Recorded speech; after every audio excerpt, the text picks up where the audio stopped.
Hey, all, and welcome back to our third week in our Blueprint series. We're going to take a little bit of a closer look at what it means to fight fair or how we handle conflict in a Christ centered way in our marriage. So, the first thing we want to start with is talking about communication. So, a lot of people want to communicate, Yes. but they don't know how to communicate. So, what are some ways that the person in the marriage is like, I want to communicate better with my spouse, but I don't know where to begin? How can they start to do that? Yeah, that's a good question. So we talked about three types of conversations Yeah. yesterday. We talked about the practical conversation, talked about the emotional conversation, and the social conversation. And they're all different, right? So Yeah. practical is I want to solve a problem. Emotional is hey, I just want you to understand how I'm feeling, Right. which guys aren't good at usually. They're usually practical. And then there's social, just hey, I just want to connect, like just having a conversation. And understanding which type of conversation that we're having is very important because what tends to happen in a relationship, any relationship, whether it's husband wife or Right. dad son or whatever, boss employee, Yeah. that they come into these conversations on different levels. Right. So one's coming in practical, one's coming in social, or one's coming in emotional, and this one's trying to solve a problem because they're practical mindset. This one is just, hey, I got to get these feelings out because they're emotional. Right. And there's a lot of headbutting going on. And I don't know if you experience headbutting in your marriage, Yes. but it does happen. And usually you can trace it back to we're on different wavelengths when it comes to the type of conversation we're trying to have. Yeah.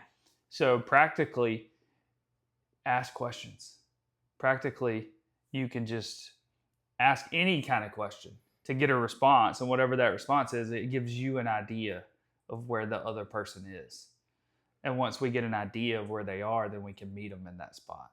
Right. So if I'm talking to my wife, then I can ask her, man, how was your day? Or I can ask her, what was your biggest challenge for today? Or anything like that. And if she goes to a problem solving type mindset in her answer, I know she's at practical. Yeah. And that's where we eventually have to get. But if she starts to talk about how she felt for the day and all the struggles and what it made her feel like, I know then she's on an emotional level at that point. So I have to meet her there.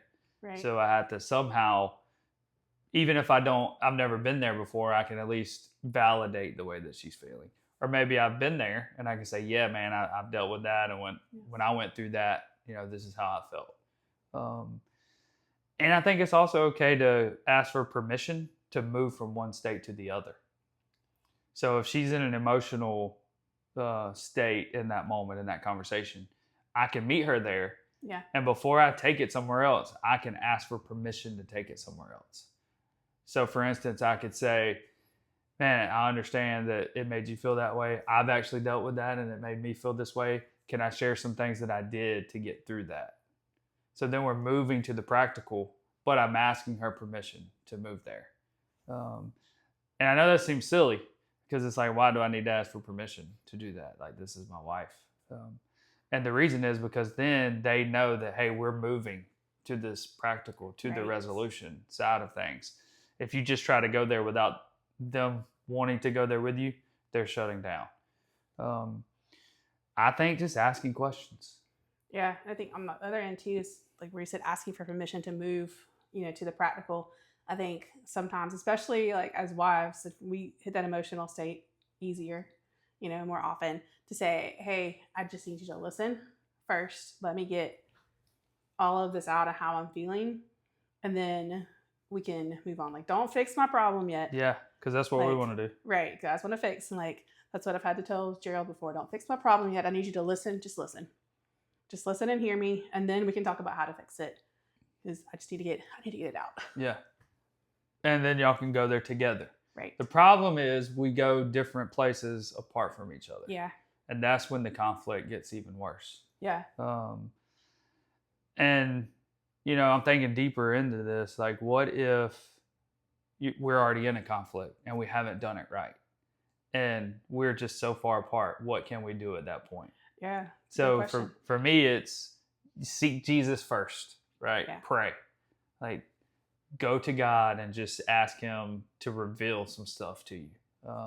What did you bring to this conflict? Right. What could you do? What could you have done differently? What can you commit to not do in the future? And then start a conversation that way. Hey, I know we're dealing with this big conflict. I know we haven't done this well. We have fought unfair so far. So what I want to do is just admit what I brought to this conflict to you. And hopefully they would respond similarly. But even if they don't, at least you've got that started. Right. And so I think you start there. You start with prayer and it just some self-reflection. Yeah. What did I do? And that's hard sometimes because it's like, man, I didn't do nothing. Like, it's all their fault. Right. And it could be 90% their fault. Like, but you brought 10%. You brought something to the conflict. You could have said something differently. You could have handled something differently. So you haven't been perfect in this situation. So own some of that, and just approach the conversation with humility, knowing that, hey, we're not fighting this to win this. We're fighting this to resolve the issue. Right, because you're a team. Yes. So you want to resolve it. And you said something yesterday in one of the services that I thought was very interesting. So if you're fighting for victory, you want to win, that means your spouse is a loser. 100%. Right? And if we really want to love our spouses well, we have to make their deal a bigger deal than our deal. Mm-hmm. Right? That's how we submit to each other and how we serve each other. And we can look at that in every area of life, but we forget about that in conflict. We're like, no, I'm going to win. Like, I'm right. Like, I have to prove the point that I'm right. But if you're proving the point that you're right, then you're making your spouse the loser. And then everybody loses. Right. Instead of coming together and solving it together for resolution and then walking forward together. Yeah, I've had to learn that over time because I like to win. Yeah. Like, I hate losing. An argument, a debate, like anything. I don't like to lose. As I've matured as an adult, but also as I've been more sanctified and been made more like Jesus, right? I've realized, man, if I win, all I'm doing is tearing her down to win. And that's not what I'm called to do. Like, I'm called to build her up and to speak life, and my words should bring healing and not stab. Right. So there's always a winner or loser if you're going for victory. Yep. And even if your spouse wins, then you're a loser. And like, neither one of you guys should be losers. Like, God wins when we resolve the conflict in a way that honors Him. So, I mean, it works differently. I mean, practically, there's just different things depending on where you are in the conflict. For every everyday conflict, little things that come up, knowing the state of mind helps. Yeah. Knowing where we are and the type of conversations that we're in, moving to practical together, like all those are important. If you're in a big conflict that is pushing you guys to the brink of we're done with this, because if we're being honest, like we can't dismiss that. Like, that's where some couples are. Right. It's going to take a little more than knowing where you are in terms of communication and conversation. It takes maybe a third party coming in and helping. And we brought that up yesterday, but I think that the church has done a really bad job when it comes to counselors or psychiatrists or therapists or psychologists, whatever. We think that if you're a Christian, you go to Jesus and He handles it. Right. Prayer changes everything, which it does. But prayer is the source to the power, right? We need Him. But if we've been living in this marriage without Christ the center for so long, right? Like, He has provided us professionals that can help us talk through these things and find root causes and issues and help us kind of refocus and recenter. Yeah. And it could be a pastor, it could be a counselor. I mean, it could be someone that is trained to help you work through this. And that's God's grace. Yeah. Like, that's just common grace that He gives us. It's just like going to the doctor. If you have a broken leg, you're not just going to pray and say, man, heal my leg. And He's going to say, hey, I've provided all of this stuff for you in my grace for you to go to the doctor, for them to do an x-ray to know exactly how it's broken. And then they have went to school and learned how to best fix your leg. Right. It's the same thing with our marriage. Like there's people that have studied and they've devoted their life to help couples get through problems. So as Christians, we can't be ashamed to go and seek out help from someone else. And I think that we do that a lot. We do. And it's good to have that third party sometimes. Somebody who is not like one of your best friends, somebody who's not family, somebody who can see a perspective that you can't see. Yeah. And like somebody who doesn't know you in your normal life, you know, a counselor Mm-hmm. or marriage therapist, whoever, like that can help put some perspective that maybe you haven't thought about, or maybe you've heard from friends, but it hasn't really like sunk in because you're like, oh, well, they're just taking his side or her side or whatever. Like it's a good perspective to have. Yeah, and I try to share as much as possible when we're talking about marriage, about me and Ashley going to marriage counseling. Yeah. Because I think that people need to hear that. Yeah. That even as a youth pastor at the time, but in ministry, every day of my life, my marriage was not great because we were young and had no clue what we were doing. Right. I'm 38 now and still barely have any clue what I'm doing. But like we needed that. We needed to go sit down with someone so that we could figure out what's going on. And ultimately what's going on is Christ isn't the center. Like we know that on a spiritual level, that's usually what's going on. Right. That he's not the center of your marriage. I'm not saying he's not the center of one person's life, but he's not the center of the marriage. Yeah. But what that looks like and how that plays out is different for every couple. So you got to figure out that part. We know spiritually he's not the center, but what has that caused? Right. So let's look at these things practically in our world, in our day-to-day life. What does that look like? Him not being the center, and how can we realign? So I try to share that, one, because I just want to be transparent that it's, you know, I had to do this, but two, maybe it'll encourage someone else. Yeah. That it's okay to go and to seek help. Yeah. It doesn't mean you're a failure. Yeah. It doesn't mean like there's something to be ashamed of. It's like, I can't do this on my own. Yes. But people think it's weakness, right? And I think it takes more strength to admit that you can't do it. Right. Which is, we say that all the time. When you get to a place where you say, I got this, like, God, I don't need you. Yeah. You are in a very bad spot. Yes. It's the same thing in your marriage. When you say, I got this, I don't need any help, you're in a very bad spot. Because no matter how great your marriage is, you can always get better. Yeah. You can always improve. You can always do things differently. So it's always okay to have somebody. And maybe it's not a counselor. Maybe it is someone, a friend, but you have to give them permission to speak into your marriage and then listen to what they say. Because a lot of times we'll give people permission to speak in and then we're like, yeah, we're dismissing that. Right. Then that does nothing for us. Yeah. So practically it's going to look different, but day to day, just talk, ask questions, understand where you are. And if you're past that, if you're in some deep conflict, then seek out some help. Yeah. That's what I would say. And I think too, you hit the nail on the head there with day to day. A lot of times we get really busy. Yes. In life, and especially if you've got kids and multiple kids who are involved in multiple activities, and like by the time it comes to the end of the day, like you don't ever spend time with each other. And I think going back to that very basic thing of spending time with each other, remembering that you actually like each other. Yeah, that's important. You know, like there was a whole reason you got married in the first place, is important. And I think if you do that and you listen to each other, that can help kind of head off some of that conflict. For sure. Some of that communication. But it's a very basic. Yes. Know, well, I mean, if blocks. you can do it every day, then the big conflict may not ever come. Yeah. Because you're just hitting it every day. The problem is we let these little things build up and it becomes a big thing and it blows up. So we talked about how to fight fair. And there are 3 things we talked about. Talked about learning to listen. Yeah. Like truly listen. We're not really good at that as human beings because we want to talk and we want to get our side out. So learning to listen. We talked about choosing wise words and not cutting with our words, but building up and using words that bring healing. And then we talked about prioritizing peace. Yeah. And that we should be peacemakers. Yeah. As believers, like that's one of our callings is to bring peace into a situation. Right. So that should be our main goal, is to bring peace, and that is resolution. So Yeah. in order to bring peace, you have to get to a resolution that honors God and that keeps peace. So let's start with number one, right? So listening, learning to listen.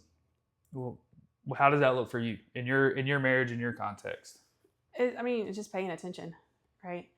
Like taking my eyes off of all the things that have to be done, like the things that have to be clean, what the kids need, and what our crazy schedule looks like for the week, and like really just like locking in and listening to like what Gerald is saying, and not just letting it kind of go over my head, but like Yeah.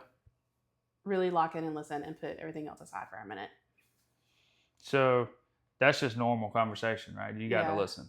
So when it's conflict time, not that y'all ever have any conflict, but Oh, we do. if there's conflict, do you think, would you say, yeah, I do pretty good at listening to what he's saying, or are you like me and you're trying to think through like your opinion and your comeback?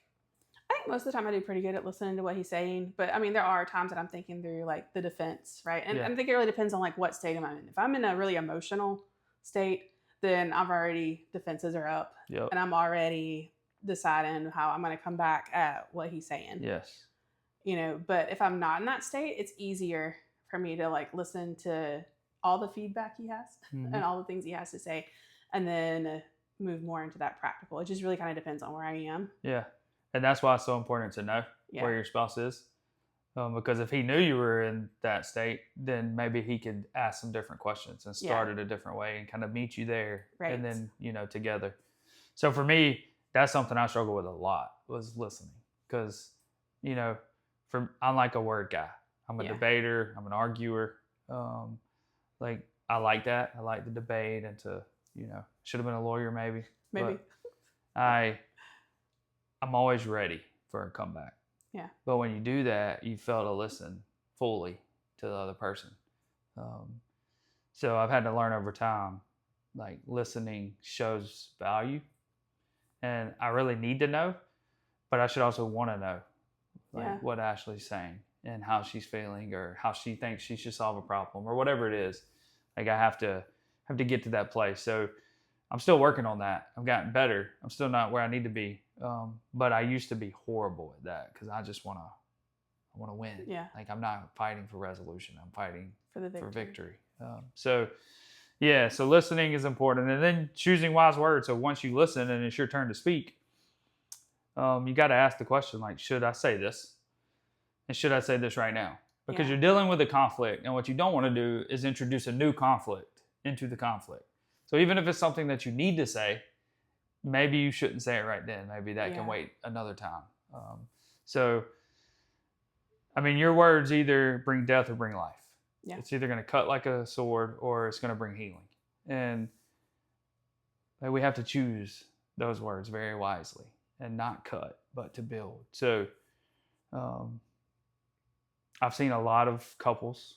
I've heard it, you can witness it. And it happens. Sometimes it's joking, but a lot of times, it's just jabs, and that's how they're trying to kind of fight this battle. And I don't understand it, even though I used to do it. I look back at my life and think, what was I doing? Like, the person I should love the most and care the most about, why would I ever want to cut them down? Yeah, it makes no sense to me, but I did it a lot. It comes from that selfishness. Yeah. Like if you can cut somebody else down, then you can feel better about yourself. And like you shouldn't want to do that to the person you're married to. No. And you want to win so bad. You do whatever you got to do to win. Yeah. Even if you're fighting dirty. And it's like this is not Christ-centered at all. Right. Because Jesus never did that. No. If we look at scripture, anytime he was in any type of conflict, which he was because people came up against him all the time, he never cut people down. Yeah. He would share the truth with people. He was very empathetic. And his words brought light. And it doesn't mean he said what they wanted to hear. He still spoke the truth. So choosing wise words doesn't mean you're going to just say whatever they want you to say. It's when you speak truth, you do it in grace, in love. And you've already listened to their truth. So you've already built that rapport in this conversation because you listen to their truth very carefully. You can repeat back to them what they said. make sure you understand. Hopefully they did it in love and grace as well. And then you choose your words based off of all the information you just received. Yeah. You know the truth. So it's just speak the truth. Don't make anything up. Don't try to cut. Yeah. But it does change your mindset when you're speaking. If you're speaking for victory, or if you're speaking for resolution, it changes it. So that was number 2. And then prioritize peace. What's the last one? And well, we talked about Ephesians where it says, don't let the sun go down while you're angry. And some people think you can't go to sleep if it's not resolved and all this stuff. And it's like, man, I'm glad that's not what it means. Right. Because there's some conflict that just lasts longer than other conflict. And I would have some sleepless nights for sure if I couldn't go to sleep. So basically that's, hey, together we agree, right? We love each other.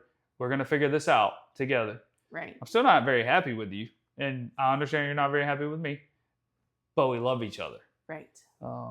So we're not letting the devil get a foothold into our marriage, because that's what the Bible says happens when we do that. So I talked about the silent and the huffer, right? Yes. There's a spouse that's just laying there, like not even moving, don't want you to even know that I'm alive. And then there's the huffer bouncing around in the bed. Yeah. I'm the huffer. Oh yeah, I'm the huffer. Are you? Oh, 100%. Gerald's the quiet one? Oh yeah, he's the quiet one. That's what I'm talking about. He's I like totally that. the quiet one. He's like, whatever. Like he'll just like let it roll off, but I'm the like yeah. We should talk about this. He's like, well, what are you sad about over there? And then it's like, well, blah, blah, blah, blah, you know. But yeah, I'm definitely the huffer. Yeah, and I think you got to learn, right? There's sometimes, and I've talked to people on different sides of this, sometimes together you got to talk about some stuff to a certain point before you can go to sleep. Yeah. Like that's just maybe one of the spouse, that's just how their brain is wired. They got to at least get to a certain point. You just got to know that in your marriage. You got to talk about that kind of stuff. Yeah. Those are expectations that we talked about, right? One of the root causes to conflict is unmet expectations. Understand your spouse's expectation when it comes to this. How far do you need to get? Right. But on the other side, maybe the other spouse is like, yeah, I need to cool off a lot before we even have this conversation. Right. So you got to figure out that happy medium. Like, where are we? How can we get to a place where we're both comfortable going to sleep, and then we can talk about how to resolve this later? I'm definitely have to like get so much out before I can go to sleep. Like I need to get to a point, and his whole attitude is just chill. You know, so even like when we have those kinds of conflicts, he's like, all right, I'm gonna let you get it out, and okay, good. No, we'll talk about it later. Yeah. You know, no, kind of deal. Like going to bed, like, and it's fine. And that like calming presence that he has in those arguments like that, it does help. Mm-hmm. Like I get the emotion out, and he knows I've got to get it out, and then we can come together and figure out the next step or what we need to do to really resolve it. And like in a lot of our conflicts, especially like when we first were married, was that unmet expectation. Yeah. 100%. Like I had expectations of, you know, marriage and family and what that looked like. And he had expectations, and we thought we had talked through it, and we hadn't talked through it to the degree that we needed to. So we got to figure that out before we could move forward. And figuring those things out, and not that we have it perfect by any means, but like the more we figure out, the better it is. Mm-hmm. The less we argue about those things. Yeah. Unmet expectations is huge. Yeah. And nobody talks about expectations. No. Like I don't get, which we didn't go through premarital counseling, right? So that was our fault. Like we just didn't do it. Yeah. And then when we finally went to counseling after a couple of years of marriage, then we started talking about expectations. It's like, oh, we got to figure this thing out. Yeah. Because we don't really know what our expectations are. And we had some coming in and they've already changed. Right. So now we got to figure out like legit what our expectations are. So we're pretty good about that. She'll text me now and just say, hey, here are my expectations for the day. Or here are my expectations for the week. So it's like, all right, cool. I got a checklist now. So I can check these things off, man. And that's how my brain works. I'm a checklist guy. And she's not, like, she doesn't think she should have to tell me what to do, right? Yeah. And that's how a lot of wives are. It's like, you should just see something and know that you need to do it. You should just know. And we've gotten to a place now where it's like, well, I don't, okay? Like, I'm just not smart enough to know. So just tell me, and I will do everything I can to do it. But I just need you to tell me what to do. It's the same thing. Like, we have that conversation all the time. It's like, I am not a mind reader. If you want to do something, then you need to let me know. Like, what was the expectation? We had a huge fight. It was our first anniversary. And that was when that kind of came to a head. We realized, hey, we've got some more work to do on these Yeah. expectations. And it was the first time we ever took a trip to the beach together. Mm. And That's how you can know somebody. Travel with them. right. And he beaches very differently than I beach. Like, I'm a go out there, lay out till lunch, get some food, go back till time for dinner, you know, kind of deal. And like, we went out to the beach and came back in for lunch. He went and took like a shower and like got dressed. And I'm like, what are we doing? Like, this is not the plan. Like, what in the world? But I had made up this plan in my mind from my expectations of going to the beach. And he had his whole like plan in his mind, and we never talked about it. Mm-hmm. And there was a huge fight. I'm like, what are you doing? You don't want to hang out at the beach? And he's like, whoa, like, I just thought we were done. Like, what's the problem? And so it's kind of a silly example, but like, that's everyday life too. Yeah. It's like, what do we have going on this week? And there's like a meme you see on Instagram sometimes about like, you know, my wife's invisible schedule in her head that she never filled me in about, and we're already late for, you know. Yeah, I can feel that. I get sit in that one a lot. He's like, invisible schedule in your head. I'm like, yes, invisible schedule in my head. But like, gotta talk about those things. Expectations for the day, for the kids, for the family, and just for your relationship with each other. Yeah, I mean, that does kind of keep the conflict to a minimum. Yeah. And there's going to be conflict, right? So no matter what you do, there's going to be conflict. But the more you understand the expectations and understand your selfishness and understand just how this thing is wired, because every marriage is wired differently. Yes. Which is difficult as a pastor, because I'm sitting down with a couple and I'm like, this last couple I just met with is completely different than this couple. And I'm trying to figure it all out. But if they start talking, then it's kind of easy to see, oh, well, she's thinking this way, he's thinking this way. We got to get them on the same page, because they are not on the same page. Right. And we've been together 16 years, married 15 next year, and we're still learning. Like, I know her pretty well, and she knows me pretty well. Yeah. But there's still some times I'm like, man, I missed that. Like, probably should have known that, but I missed it. So just having that open communication and having the flexibility, the permission to have those conversations is a big deal. Like, you should never be in a relationship with boyfriend or girlfriend, if you're looking at getting married or engaged or married, where you don't have the permission or feel comfortable having those conversations. Yes. That is a red flag from the beginning if you don't feel comfortable having conversations like that. It's okay to tell them, man, that's really not what I'm thinking. That's not what I want to do. I don't like when you do that. Like, you should be able to have those conversations. Yeah. And they should be fruitful conversations. And we've had those conversations a lot over the last few years. Like, I don't like when you do this. I don't like when you do this. I love when you do this. I love when you do this. And it's like, okay. When they tell you they love, like, when you do something, you want to do that more, because you want them to be happy and to be satisfied and to just feel loved and valued. So having those conversations are big, and couples just don't talk, man. I mean, that's probably what it boils down to. Yeah. Is, are we talking about things in a Christ-centered way or not? Right. Or are we just yelling at each other? Or are we just caring about what we want more than what anybody else wants? Yeah. And it ruins marriages. Because then we go search for something we want somewhere else. Yeah. And that happens all the time, because we're not getting what we want at home. And that's men and women. It goes both ways.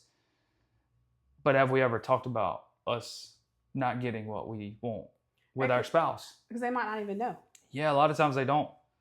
Or we've kind of beat around the bush. Don't beat around the bush in marriage. Yeah. You just go tell them lovingly, choose your words wisely, and tell them how you feel.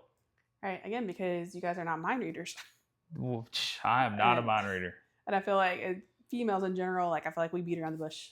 Like, I know I do. Like, it's hard for me to be super direct all the time, because, like, I don't want to, like, hurt feelings or cause conflict. So kind of, like, beat around the bush to talk about what I'm talking about. Mm-hmm. And, like, he'll look at me and be like, just say what you're trying to say.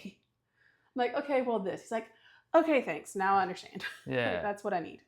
Yeah, so, and you know this, but on staff, like we always start off evaluations with the question, do you feel loved and valued here? Right.